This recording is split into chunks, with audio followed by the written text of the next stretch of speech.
네, 마가복음 6장 19절부터 29절까지 말씀 보겠습니다. 우리 다 같이 자리에서 일어나셔서 한 절씩 교독하겠습니다. 헤로디아가 요한을 원수로 여겨 죽이고자 하였으되 하지 못한 것은 헤롯이 요한을 의롭고 거룩한 사람으로 알고 두려워하고 보호하며 또 그의 말을 들을 때 크게 번민을 하면서도 달갑게 들으리라. 마침 기회가 좋은 날이 왔으니 곧 헤롯이 자기 생일에 대신들과 천부장들과 갈릴리의 귀인들로 더불어 잔치할세. 헤로디아의 딸이 친히 들어와 춤을 추어 헤롯과 그와 함께 앉은 자들을 기쁘게 한지라. 왕이 그 소녀에게 이르되 무엇이든지 내게 원하는 것을 내게 구하라 내가 주리라 하고 또 맹세하기를 무엇이든지 내가 내게 구하면 내 나라의 절반까지라도 주리라 하거늘 그가 나가서 그 어머니에게 말하되 내가 무엇을 구하리까? 그 어머니가 이르되 세례 요한의 머리를. 그가 곧 왕에게 급히 들어가 구하여 이르되 세례 요한의 머리를 소반에 얹어 곧 내게 주기를 원하옵나이다 하니 왕이 근심이 근심하나 자기가 맹세한 것과 그 앉은 자들로 인하여 그를 거절할 수 없는지라. 왕이 곧 12병 하나를 보내어 요한의 머리를 가져오라 명하니 그 사람이 나가 옥에서 요한을 목베어 그 머리를 소반에 얹어다가 소녀에게 주니 소녀가 이것을 그 어머니에게 주니. 같이 읽겠습니다.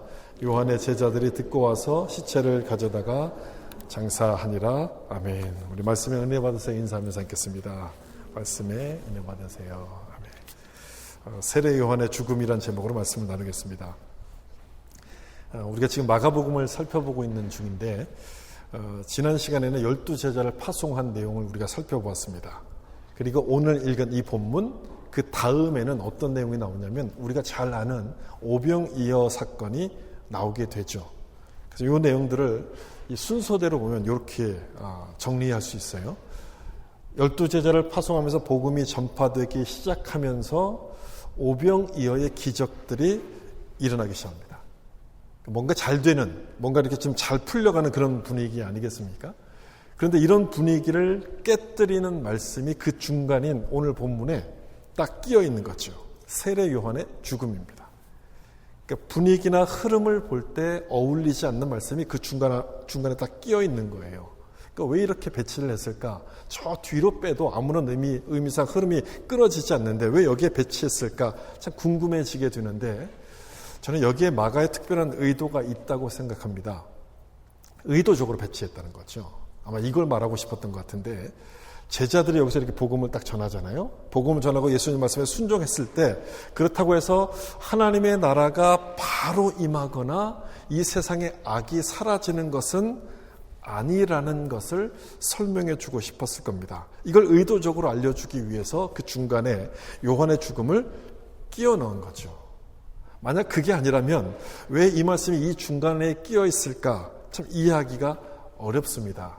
그런데 이 마가의 의도를 딱 생각해 놓고 보면 우리의 오해를 바로잡기 위해서 이렇게 배치했구나라는 것을 알 수 있게 되죠. 예수님 말씀에 순종하면 우리는 예수님 말씀에 순종하면 당연히 복을 받을 거라고 그렇게 생각을 합니다. 그런데 더 많은 공격을, 더 많은 어려움을 당할 수 있다는 것을 이 본문의 구조가 설명해 준다는 거예요. 예수를 믿으면 복 받는다고 생각하는 사람들에게는 좀 실망이 되는 그런 말씀이겠지만 반대로 믿음을 지키다가 핍박을 당하는 분들에게는 오히려 위로의 말씀이 될 거예요. 솔직히 열심히 믿는데 이 고난이 온다고 하면 그 믿음이 흔들릴 수밖에 없죠. 내가 잘못 믿고 있는 것은 아닌가? 주님의 뜻이 이것이 주님의 뜻이 아닌가? 이렇게 좀 혼란스러울 때가 있는데 이 오늘 본문은 바로 그 길이 맞는 길이라고 우리 가운데 말씀해 주는 거예요. 예수님을 따르는 길은 이 세례 요한처럼 쓰러질 때도 있지만 그것이 진정 제자의 길이라고 우리 가운데 말씀해 주고 있다는 거죠. 이 오늘 본문의 내용은 이런 거예요. 세례 요한이 헤롯의 부도덕한 결혼을 지적했다가 그것 때문에 죽임을 당하게 되었다. 이런 내용이 오늘 본문의 내용인데 이 내용 가운데서 우리가 두 사람을 좀 보려고 해요. 헤롯과 세례 요한 두 사람을 좀 생각해 보려고 합니다. 먼저 이 헤롯이 어떤 사람인가부터 좀 생각을 해보면 마가복음 6장 14절입니다. 여기 보시면 이에 예수의 이름이 드러난지라 헤롯 왕이 듣고 이르되 이는 세례 요한이 죽은 자 가운데서 살아났도다. 거기까지만 볼게요. 헤롯을 뭐라고 소개하고 있냐면 헤롯 왕이라고 소개합니다. 여기 왕이라고 이렇게 호칭을 붙이긴 했지만 정확히 말하면 그 지역을 다스리는 분봉왕이에요. 이 지역 전체는 지금 로마 황제가 다스리는 땅이거든요. 그러니까 로마 황제로부터 한 지역을 위탁받아서 다스리는 그 사람을 분봉왕 이렇게 부르는데, 이 헤롯은 그 갈릴리 지역을 다스렸던 그 분봉왕이었습니다. 그리고 이 헤롯은 예수님께서 딱 태어나셨을 때 그 예수님을 죽이기 위해서 2살 아래의 아기를 다 죽여라 그렇게 명령했던 그 헤롯이 아니에요. 이름이 같기 때문에 같은 사람이라고 우리가 생각하게 되지만 오늘 본문에 나오는 이 헤롯은요, 그 헤롯이 아니고 아기 예수를 죽이라고 명령했던 그 헤롯 왕의 손잡입니다. 손잡. 헤롯 안디바라는 사람이에요. 근데 이 헤롯 안디바는 아라비아 공주하고 결혼했습니다. 그랬다가 얼마 후에 이혼을 하게 돼요. 그러니까 어떤 책에 보니 왜 이혼을 왜 헤어졌느냐, 이 책에서는 이렇게 썼어요. 공주가 못생겨서 이혼했다. 이렇게 이제 기록을 했어요. 뭐 사실인지 아닌지 알 수가 없잖아요. 예. 그렇지만 하여튼 이 책을 쓴 사람은 그렇게 썼어요. 공주가 못생겨서. 근데 이 일로 인해서 헤롯이 이 아라비아 왕과 전쟁을 벌이거든요. 몰랐겠습니까? 알았을 거예요.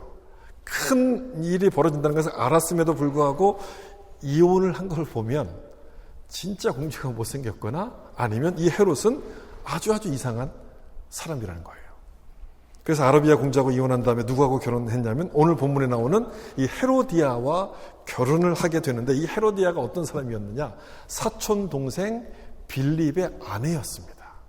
그러니까 아주 이상한 사람이 맞죠. 맞아요.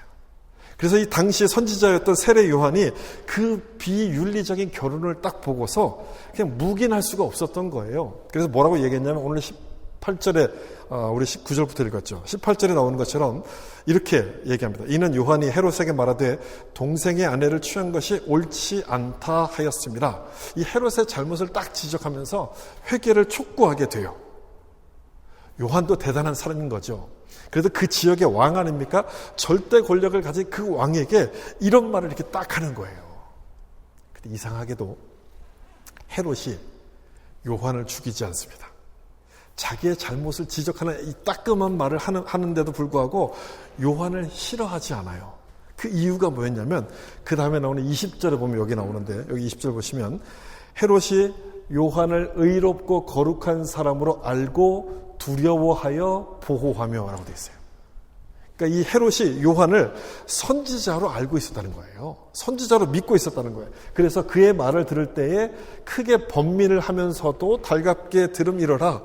그 말이 이렇게 자기 마음속에 따끔따끔한 말인데도 불구하고 그 말을 싫어하지 않았다는 거예요. 그러니까 죄를 지으면서도 일말의 양심은 남아 있었다는 거죠. 여기까지는 괜찮았어요. 근데 문제는 그 다음이었습니다. 이 요한을 좋게 보았던 이 헤롯이 결국 이 요한을 죽이라고 명령을 하게 돼요. 헤롯과 헤로디아가 결혼했잖아요. 이 결혼식을 비난했던 요한에게 이 헤로디아가 앙심을 딱 품었어요. 그래서 이 헤로디아의 계략에 말려가지고 헤롯이 선지자로 밀었던 이 요한을 죽게 만들게 되는 거죠. 남자는 여자 하기 나름이다는 그 말처럼 이 헤로디아가 헤롯을 이렇게 부추겨서 이 일을 하도록 만들었는데, 이 헤로디아의 모습을 보면 구약 성경에 나오는 그 이세벨의 모습이 떠오릅니다. 이세벨의 남편이 아합이잖아요. 북이스라엘의 가장 이 악한 왕이 아합이었는데, 이 아합이 악한 왕이었지만 그럼에도 아주 간간히 하나님을 기억하는 모습을 보여줘요. 아주 조금씩 보여주는데, 그런 아합이 완전하게 하나님을 떠나게 돼요. 그 하나님을 떠나게 됐던 계기가 뭐였냐면 이 옆에서 부추긴 이세벨 때문이에요. 여러분, 나봇의 포도원 사건 아실 거예요. 하나님께서 진노하셨던 결정적인 사건인데, 이게 바로 이제 이세벨의 계략에 아합이 끌려가서 완전히 하나님 앞에서 멸망을 당하게 되는 그런 결과로 이어지게 되죠. 지금 헤로디아가 이 이세벨과 똑같은 역할을 하고 있는 거예요. 여자분들이 잘 하셔야 돼요. 남편은 여자하기 나름이니까 여러분 잘 하셔야 되는 거예요. 열심히 기도하시면 남편이 여러분의 그 기도대로 응답대로 좀 따라오게 되는 거죠. 그렇다고 헤롯이 잘못이 없는 거냐? 잘못이 없는 건 아니죠. 이 헤로디아의 계략이었다 할지라도 요한을 죽이라고 명령을 내린 사람은 누구예요? 헤롯이었어요. 헤롯이 내린 명령이었어요. 이 헤롯은 요한이 거룩한 사람인 것을 알았습니다. 그래도 약간의 믿음이 있었다는 거예요. 하나님에 대한 두려운 마음이 있었다는 거예요. 그럼에도 불구하고 이 헤로디아의 말을 듣고 이 요한을 죽이라고 명령을 내리게 되죠. 그럼 왜 그랬을까를 좀 생각해 보셔야 돼요. 왜 그랬을까? 이 내용을 좀 우리가 생각해 보려고 하는데 오늘 본문이 이 부분을 아주 자세하게 기록합니다. 자세하게 기록하는 이유는 우리도 예수를 믿는다고 하지만 이 헤롯처럼 동일한 유혹에 빠질 수 있기 때문에 이 헤롯을 거울 삼아서 같은 실수를 범하지 말라는 그런 뜻이겠죠. 그래서 왜 헤롯이 믿음을 버리고 요한을 죽였는가를 좀 생각해 봐야 되는데 세 가지로 좀 정리해서 말씀을 좀 드리려고 합니다. 왜 요한을 선지자로 생각하면서 이 헤롯이 요한을 죽였을까? 첫 번째는요, 헤롯의 잘못된 욕심 때문에 그렇습니다. 어떤 욕심이었느냐? 이 헤로디아와 결혼하고 싶다는 그 욕심, 그 욕망 때문에 요한을 죽이게 돼요. 세상에 욕심 없는 사람이 어디 있겠습니까? 뭐 여러분을 봐도, 우리를 봐도, 나를 봐도, 우린 다 욕심이 있잖아요. 뭐 성공에 대한 욕심도 있고, 또 뭔가 좀 남들에게 인정받고 싶은 욕심도 있고, 뭐 여러 가지 욕심들이 있어요. 사실 이 욕심이란 말에는 부정적인 의미가 담겨 있는 거 있긴 하지만, 그럼에도 이 욕심이 우리가 열심히 살아갈 수 있는 그 삶의 에너지가 되기도 합니다. 문제는 뭐냐면 그 욕심이 지나칠 때가 있다는 거예요. 욕심을 잘 다스리면 삶의 에너지가 되는 것이지만 잘못 다스리면 죄의 에너지가 돼요. 죄의 에너지가 돼요. 성경은 그래서 이 욕심에 대한 경고의 말씀들이 많이 나오는데 아마 여러분도 잘 아시는 이 말씀 바로 이것일 거예요. 야고보서 1장 15절 말씀 우리 같이 한번 읽어볼까요? 욕심이 잉태한 즉 죄를 낳고 죄가 장성한 즉 사망을 낳느니라. 아멘. 욕심이 생기는 건 어쩔 수 없는 인간의 본성이겠지만 그렇다고 그것을 그냥 놔두면 죄로 이어져서 우리를 파멸케 만든다는 그 말씀이죠. 성 어거스틴이 이런 얘기를 했어요. 내 머리 위로 새가 날아다니는 것을 막을 수는 없지만 그 새가 내 머리 위에 내려앉는 것은 막을 수 있다. 욕심이 생기는 것은 어쩔 수 없다 할지라도 그 욕심이 내 마음속에 자리 잡지 못하도록 막아야 될 책임은 나에게 있다는 거예요. 나에게 있다는 거죠. 헤롯의 잘못은 바로 그 욕심을 통제하지 못했다는 거예요. 이 헤로디아를 욕심내서 자기 동생에게서부터 그걸 빼앗았습니다. 그리고 그것을 지적하는, 잘못을 지적하고 있는 세례 요한을 옥에다 가둬버렸습니다. 그렇게 자기 욕심을 채웠어요. 세례 요한을 가둬놨으니까 이제 자기를 비난할 사람이 없는 거예요. 자기 뜻대로 다 됐다고 생각을 했을 거예요. 여러분 정말 그렇습니까? 요한을 옥에다 가뒀으니까 자기 뜻대로 다 이루어진 겁니까? 아니에요. 그렇게 되지 않았어요. 헤롯의 뜻대로 된 게 아니라 이 야고보서 1장 15절 말씀대로 되었습니다. 보세요 여러분. 욕심이 잉태한 즉 헤롯이 욕심을 내서 헤로디아를 빼앗고 죄를 낳았어요. 그리고 그 죄가 장성해서 요한을 죽이는 사망을 낳게끔 됩니다. 자기 뜻대로 됐다고 생각하는데 하나님 말씀대로 그대로 이루어져요. 헤롯은 요한을 선지자로 알았기 때문에 죽일 수 없었습니다. 자기를 반대할지라도 죽일 수 없었어요. 그래서 감옥에 가두었던 건데 헤로디아의 생각은 달랐어요. 감히 나를 비난해? 감히 나를 거슬려? 앙심을 품고서 이 요한을 죽이려고 합니다. 언제 죽일까 기회를 보다가 헤롯의 생일 잔치에서 결정적인 찬스를 딱 잡아요. 자기 딸이 춤을 추어서 이 헤롯의 마음을 기분 좋게 만들고 났더니 헤롯이 기분이 좋아져가지고 소원을 말해봐 얘기를 한 거예요. 그랬더니 이 딸이 요한의 목을 주세요라고 그렇게 얘기해요. 헤롯이 고민에 빠지기 시작하죠. 이 아내의 말을 들어야 될까? 아니면 자기 양심을 지켜야 될까? 고민하다가 어떤 결정을 내립니까? 요한을 죽이라고 명령해요. 여러분 보이십니까? 헤롯의 욕심이 잉태해서 이 말씀대로 죄를 낳고 요한을 죽이게 만드는 그 과정이 여러분 보이세요? 이게 욕심인 거죠. 욕심은 별것 아닌 것 같고 아주 작은 것 같지만 그걸 그냥 내버려 두면 죄로 이어져서 나를 파멸시킨다는 것을 이 헤롯을 보면서 우리가 기억해야 될 필요가 있어요. 사람마다 다 갖고 있는 욕심은 다 다를 겁니다. 어떤 사람은 돈에 욕심을 내고 또 어떤 사람은 명예에 또 어떤 사람은 권력에 욕심을 냅니다. 별것 아니라고 생각해서 그걸 내버려 두면 나만 그런 것도 아니고 다 모든 사람들이 다 그런데 뭐 하면서 그 길을 따라가면 그 결과는 파멸이고 헤롯처럼 되는 거죠. 여러분 그렇게 되지 않도록 욕심이 생길 때마다 이 말씀을 기억하시고 욕심을 물리칠 수 있기를 예수님의 이름으로 축복합니다. 두 번째, 헤롯이 요한을 죽였던 이유는 그 허영심 때문에 그렇습니다. 잘못된 욕심과 함께 헤롯의 허영심이 요한을 죽이게 만들어요. 여러분 이 허영이 뭡니까? 허영. 빌립보서 2장 3절 말씀 여기를 좀 보시면 허영이란 말이 나와요. 아무 일에든지 다툼이나 허영으로 하지 말고라고 되어 있어요. 허영. 근데 이 허영에 대한 영어 성경 여기 지금 킹 제임스 버전을 갖고 왔는데 거기 보면 뭐라고 되어 있냐면 vain glory라는 단어를 써요. vain glory. 두 단어가 이렇게 합쳐진 것이거든요. vain이라는 단어, glory라는 단어. vain은 비었다는 뜻이에요. 없다는 뜻이에요. 텅 비었다는 뜻이고 glory는 영광이라는 뜻이에요. 그래서 텅 빈 영광 이런 뜻이에요. 이게 허영이에요. 텅 빈 영광. 아무것도 없음에도 불구하고 나를 과시하고 싶어하는 그 욕심, 그게 바로 허영인데 헤롯에게도 이 허영이 있었어요. 여기 나타나요. 마가복음 6장 23절 보시면 또 맹세하기를 무엇인지 내가 내게 구하면 내 나라의 절반까지라도 주리라 하거늘. 헤로디아의 딸이 막 춤을 추어서 기분이 좋아진 이 헤롯이 했던 말이 바로 이거예요. 내 나라의 절반까지라도 주겠다 라고 얘기를 한 거예요. 근데 이 말은 뻥이죠. 뻥이에요. 자기 나라가 아니에요. 일단 정확히 말하면 자기 나라가 아니에요. 헤롯은 분봉왕이에요. 로마 황제로부터 위탁을 받아서 그냥 지역을 통치하는 것이지 자기 땅이 아니에요. 그럼에도 불구하고 내 나라 이렇게 말해요.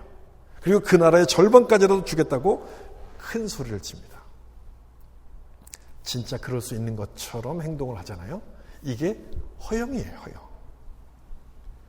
결국 헤롯은 허영을 부리다가 이 세례 요한을 죽이게 만들어요. 정말 나라의 절반을 달라고 요구했다면 그거는 못한다, 그거는 안 된다라면서 거절했겠지만 요한의 목을 달라고 했던 것은 자기 힘으로 할 수 있는 일이잖아요. 자기가 명령을 내릴 수 있는 일이잖아요. 그런데 큰 소리를 쳐놨으니 그것을 다시 안 된다고 거절할 수가 없었던 거예요. 나라는 줄 수 없어도 그 정도는 내가 할 수 있다. 허세를 부리기 시작하죠. 그래서 이 요한을 죽이게 만들었던 거죠. 그러니까 허영이라는 것은 내가 뭐든지 할 수 있다고 착각하게 만드는 잘못된 생각이에요. 이 허영과 꿈은 여러분 달라요. 성경이 말씀하고 있는 꿈, 하나님이 주시는 그 비전과 허영은 다른 거예요. 비전은 하나님이 주시는 꿈을 말하는 것이지만 허영은 내 욕심에서부터 비롯되는 거예요.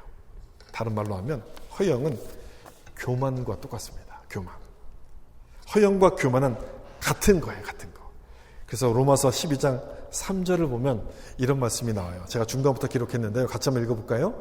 마땅히 생각할 그 이상의 생각을 품지 말고 오직 하나님께서 각 사람에게 나누어 주신 믿음의 분량대로 지혜롭게 생각하라. 이런 말씀이 나와요. 이렇게 말씀하셨으니까 큰 꿈을 꾸면 안 되는 거구나. 여러분 그런 뜻의 말씀이 아닌 거죠.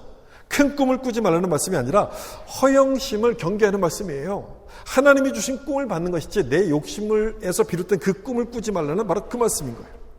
허영은 하나님 말씀을 흐리게 만들어서 하나님의 꿈을 무시하도록 만들기 때문에 그렇습니다. 하나님께 순종할 수가 없죠. 하나님을 거역하고 자기 욕심대로 행동하다 결국 헤롯처럼 타락한 길로 가게 되는 겁니다. 세 번째 헤롯을 죽였던 이유는요. 사람을 의식하는 태도를 가졌기 때문에 그래요. 사람을 의식하는 태도. 지금 보셔서 여러분 제가 설명을 들어서 아시겠지만 헤롯에게 나타나는 모습은요 아주 평범한 거예요. 왜 헤롯이 요한을 죽였느냐? 욕심 때문에, 허영 때문에, 그다음 남을 의식하는 태도 때문에. 여러분 이 세 가지가 얼마나 일반적 보통 평범한 겁니까? 우리도 마찬가지 아닙니까? 우리도 욕심이 있고 허영이 있고요. 다른 사람들을 의식하는 마음들을 갖고 있어요. 누구나 다 가지고 있는 아주 평범한 모습이에요. 헤롯이 특별한 사람이라서 이 요한을 죽인 것이 아니라는 거예요. 별로 다르지 않다는 거 우리와.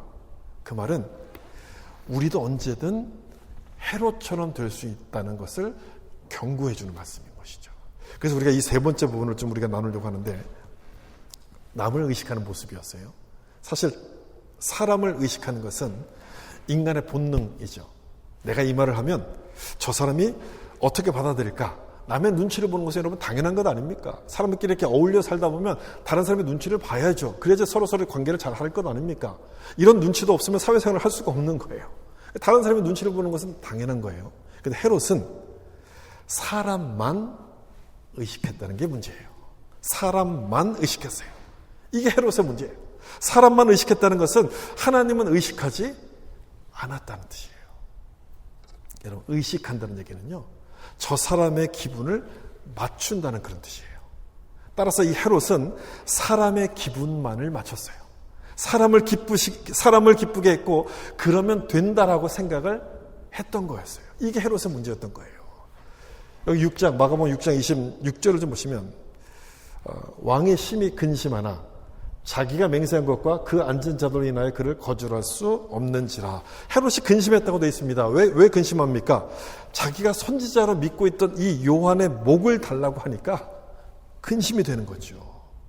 이걸 줄 수도 없고 안 줄 수 없고 차라리 땅을 달라고 했으면 고민하지 않았을 때 안 된다고 딱 얘기했을 텐데 이 요한의 목을 달라고 하니까 참 고민이 되는 거예요. 자기가 약속한 거 있고 이 약속을 안 지키면 자기 체면에 서지 않는 것이고 그렇다고 요한을 죽일 수도 없고 고민하다가 결국 요한을 죽이라고 명령하게 돼요. 헤롯이 고민했고 근심했던 것은 자기 체면 때문이었습니다. 내가 이 말을 취소하면 저 사람들이 나를 어떻게 생각할까? 사람을 의식한 것이죠. 자기 체면을 생각했다는 것은 다른 사람을 의식했다는 거예요. 하나님이 어떻게 보실까를 생각하지 않습니다. 하나님을 의식하지 않아요. 여기 있는 것처럼요. 그 앉은 자들로 인하여 그를 거절할 수 없는지라 사람들의 눈치를 보는 거예요. 사람들의 눈치를 보다 하나님 앞에서 큰 죄를 범하게 돼요. 여러분 사람을 의식하면 죄를 쉽게 지을 수 있습니다. 왜냐하면 사람이 안 보이면 그냥 죄를 범하면 돼요. 죄를 지으면 돼요. 사람이 보이면 그냥 안 하면 돼요. 그러니까 사람을 의식하는 사람은 죄 짓는 게 아주 쉬워요. 그러니까 사람이 볼 때는 착한 척하다가 사람이 안 보면 그냥 죄를 지어요. 외국인들이 한국 카페에 갔을 때 놀라는 점이 있다고 합니다. 뭐냐면 이렇게 카페에서 이렇게 막 일하고 뭐 공부하다가 컴퓨터나 전화기를 테이블에 놓고 화장실을 갔다 와도 안 없어진다는 거예요. 그걸 보고 막 깜짝 놀란대요, 외국인들이요. 야, 한국은 이렇게 좋은 나라구나. 이렇게 깜짝 놀란다는 거예요. 근데 알고 봤더니 왜 이게 그대로 이제 없어지지 않고 그대로 있냐면 카페마다 CCTV가 다 있대요. 그래서 이게 안 없어진다는 거예요. 저도 그건 나중에 들었던 얘기예요. 그래서 저도 그 얘기를 듣고 야, 한국이 이렇게 윤리의식이 높아졌구나. 이렇게 도덕 수준이 높아졌구나라고 생각했는데 그게 아니라 CCTV 수준이 높아진 거예요. 이게 다 보고 있으니까 그걸 가져갈 수가 없는 뭐 그런 일들이 벌어진다는 것이죠. 아무도 안 본다고 생각하면 그게 나만 하겠습니까? 그게 그 자리에 그대로 있겠어요? 쉽게 죄를 짓게 되는데 누가 본다고 생각하니까 그걸 못하는 거예요. 사람들이 볼 때는 안 하고 안 볼 때는 하고. 여러분 이때 우리가 간과하고 있는 게 하나가 있어요. 잊어버리고 있는 게 하나가 있는데 뭐냐면 사람은 보지 않아도 하나님은 보신다는 사실이에요. 하나님은 보고 계신다는 사실이에요. 이걸 잊어버리는 거예요, 우리가. 이런 생각을 가지고 살았던 사람이 있습니다. 요셉이에요, 요셉. 요셉이 보디발의 아내가 유혹을 할 때 그 유혹을 뿌리치면서 했던 고백이 여러분 뭔지 아십니까? 창세기 39장 9절인데 여기 보시면 그런즉 내가 어찌 이 큰 악을 행하여 하나님께 죄를 지으리까 이렇게 얘기를 해요. 단 둘밖에 없었어요. 그 두 사람밖에 없었는데 하나님께 죄를 지으리까 하나님이 보고 계신다는 것을 요셉은 알았습니다. 그래서 그 죄를 짓지 않아요. 그 유혹을 물리쳐요. 사람은 의식하기보다 하나님을 먼저 의식하는 그런 태도였어요. 요셉은. 이런 태도를 종교개혁자들은 코람 데오라고 말합니다. 그러니까 데오는 하나님이에요. 코람은 앞에서. 하나님 앞에서. 이런 뜻이에요. 아무도 보지 않아도 하나님이 계신다라고 생각하면 죄를 지을 수 있습니까? 죄를 지을 수 없어요. 그래서 종교개혁자들은요, 코람 데오라는 생각을 가지고 언제나 어떤 사회든지 거룩하고 정직한 삶을 살았어요. 여러분, 우리도 마찬가지죠. 예수 믿는 우리도 언제나 코람 데오, 사람을 의식하는 태도보다 하나님을 의식하는 태도를 가지고 살아야 돼요. 그래야지 여러분, 지금처럼 기독교가 많은 비난을 받고 욕을 먹는 이 세대 가운데 정말 하나님께서 거룩하시면 정말 예수 믿는 자들이 다르다는 것을 여러분 나타낼 수 있는 것 아닙니까? 얼마나 뉴스에 참 듣기에 안타까운 소식들이 얼마나 많습니까? 교회 장로님들, 교회 열심히 다닌다고 하는 그 참 높은 지위에 있는 사람들이 얼마나 많은 죄를 짓고 있어요. 하나님이 보신다고 생각하면 그런 죄를 범할 수가 없는 거죠. 코람 데오의 정신을 갖고 살아야 되는데 헤롯은 그런 생각이 없었어요. 하나님을 의식하지 않습니다. 결국 세례 요한을 죽이게 되고 그에 대한 죄책감을 가지고 평생을 삽니다. 여기 보시면 마가복음 6장 16절 보시면 헤롯은 듣고 이르되 내가 목벤 요한 그가 살아났다 하더라. 예수님께서 막 기적을 베푸신다는 소문이 막 나니까 헤롯이 깜짝 놀란 거예요. 자기가 죽였던 그 요한이 다시 살아난 게 아니냐 이렇게 생각을 한 거예요. 여러분, 이 말씀을 보면, 이 내용을 보면 요한을 죽인 것에 대한 그 죄책감을 이 헤롯이 느끼고 있었습니까? 안 느꼈습니까? 느끼고 있었던 거예요. 죄책감을 가지고 살았던 거예요. 이런 헤롯의 삶을 어떤 분이 이렇게 표현했어요. 헤롯은 왕궁에 살았지만 지옥 같은 삶을 살았습니다. 살아서뿐 아니라 죽은 후에도 헤롯은 지옥에서 살고 있을 것입니다. 이렇게 표현했어요. 여러분, 사람을 의식하면 이렇게 되는 거예요. 겉으로는 아무 일 없는 것처럼 보이지만 자기 양심을 숨길 수가 없기 때문에 죄책감 속에 괴로워합니다. 죄책감을 떨쳐버릴 수가 없어요. 왜냐하면 인간은 하나님 앞에서 살아가는 존재이기 때문에 그래요. 하나님을 의식할 때만 참된 평안을 누릴 수 있기 때문인 겁니다. 여러분, 이 사실을 기억하시고 사람보다 하나님을 의식하시면서 코람 데오의 삶을 살아가는 여러분 되시길 예수님의 이름으로 축복합니다. 지금까지 헤롯의 입장, 헤롯의 누군가, 헤롯의 입장에서 요한을 왜 죽였는가를 제가 좀 말씀드렸잖아요. 이제는 좀 세례 요한을 좀 생각해 보죠. 세례 요한의 입장에서 요한은 왜 죽었을까를 좀 생각해 볼 필요가 있어요. 왜냐하면 세례 요한의 죽음은 여러모로 참 이상하게 보이기 때문에 그렇습니다. 세례 요한은 여러분 어떤 사람입니까? 하나님께서, 예수님께서 칭찬하셨던 가장 위대한 자였어요. 여자가 낳은 자 중에 이보다 위대한 이는 큰 자는 없다.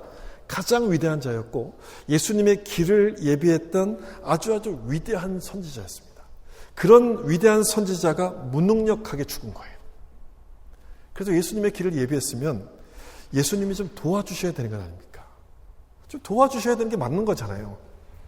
죽지 않도록 구원해 주시는 것이 맞는 건 당연한 것인데 요한은 죽었어요.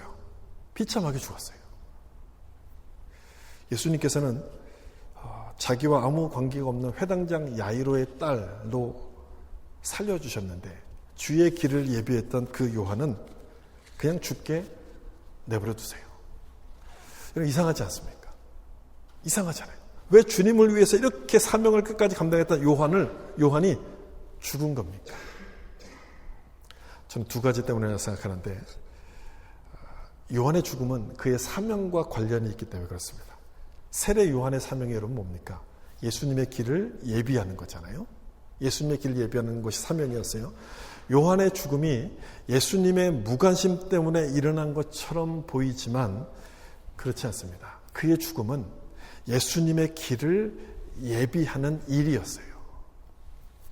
앞으로 예수님께서 어떠한 죽음, 어떤 길을 가실 것인지를 자기의 죽음을 통해서 미리 보여준 거예요. 미리 암시한 거예요. 보세요, 여러분. 요한을 죽인 사람이 헤롯 왕이잖아요. 이 헤롯 왕이 나중에 빌라도와 손을 잡고서 예수님을 죽이는 일에 앞장서게 돼요. 따라서 이 요한의 죽음은 예수님께서 장차 십자가에 죽으실 것에 대한 예고편과도 같은 거예요. 예수님의 길을 예비하는 그 사명을 감당한 거예요. 아무리 그래도 죽는 게 무슨 사명이겠습니까? 죽으면서까지 꼭 그래야만 되는 겁니까? 아마 여러분 그렇게 생각할 수도 있을 거예요. 너무한 것처럼 보이지만 요한의 죽음은 그걸 말해주는 거예요.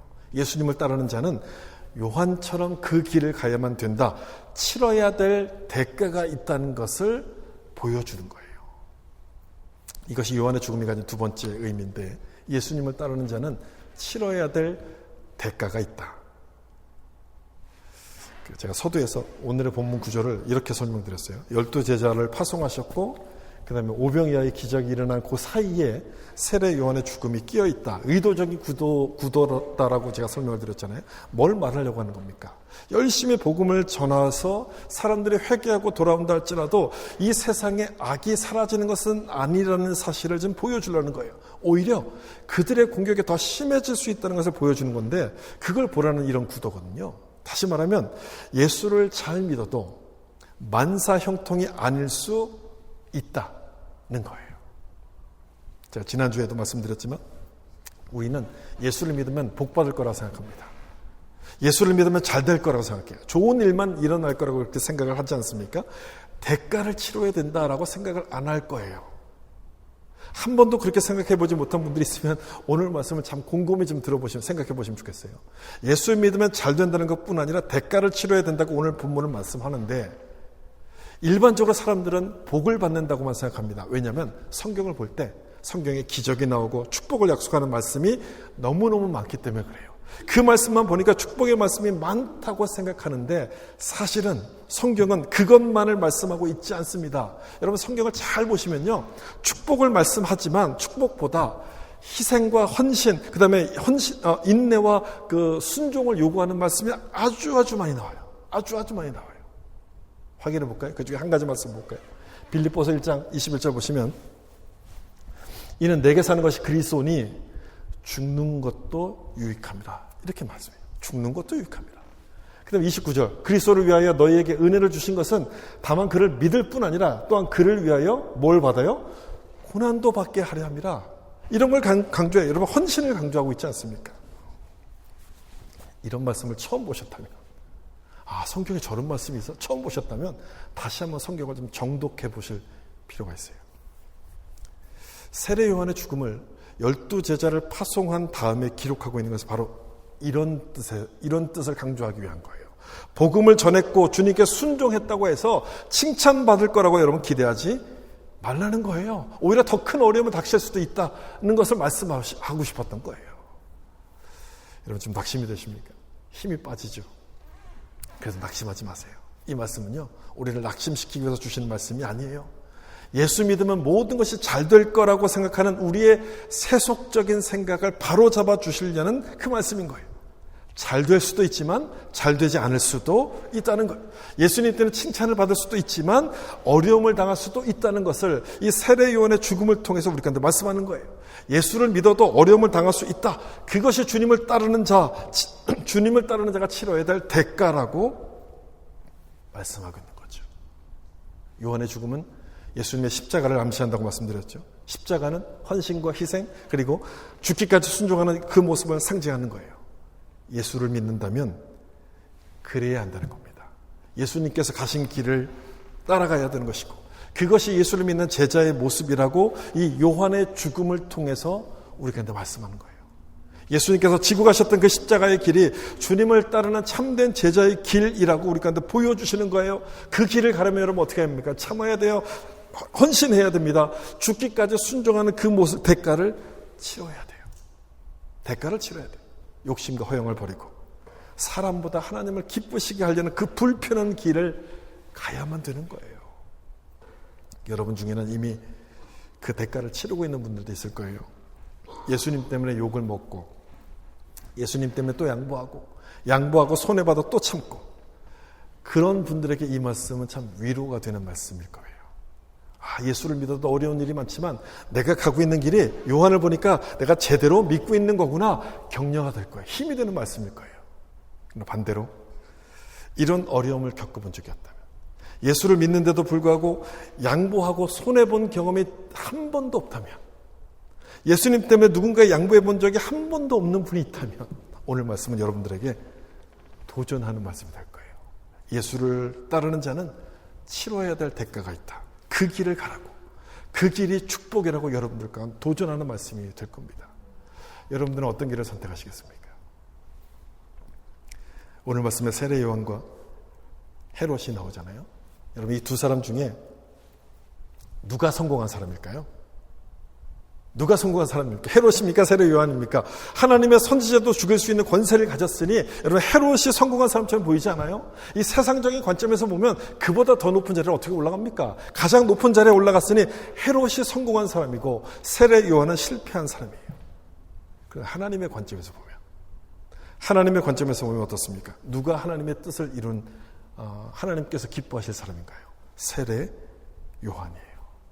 요한은 죽기까지 순종하신 예수님처럼 자기에게 주어진 길을 묵묵히 갑니다.